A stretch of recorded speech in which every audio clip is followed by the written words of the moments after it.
For many years in the 1960s, when people drove down Spring Road through Oak Brook, the corner of Spring and Harger, there used to be a small log cabin standing upon a concrete foundation. A cabin maybe 8 by 8 or 10 by 10. And that was the original home of the Elmhurst Spring Water Company.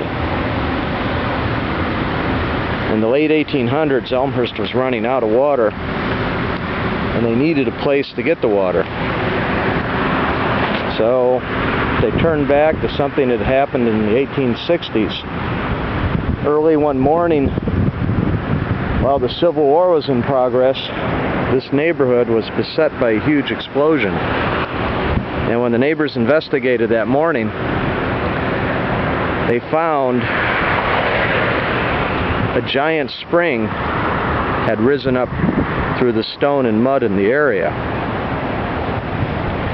The spring was given the name Mammoth Spring because of all the clear, fresh water that it sent forth.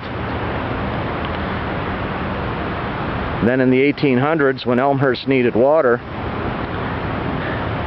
they installed a series of hollowed-out wooden tree trunks to serve as pipes.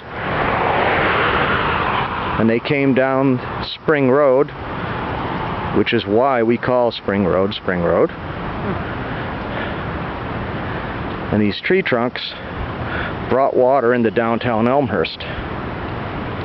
One of the very first water towers was in the vicinity of York and Church Street. It had a limited capacity,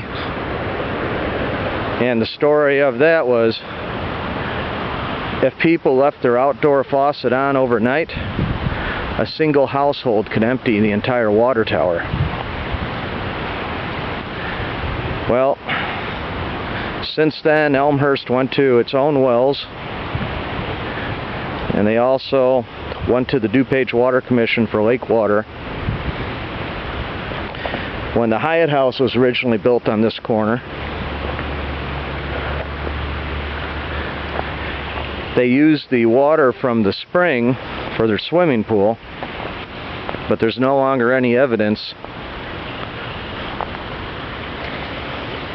that that is happening.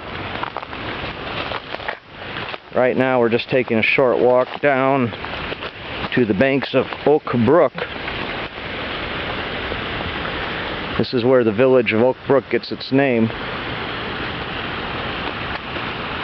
This is the body of water.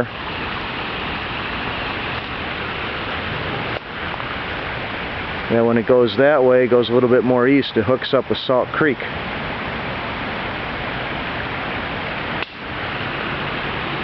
Over that way, Elmhurst has a decommissioned well.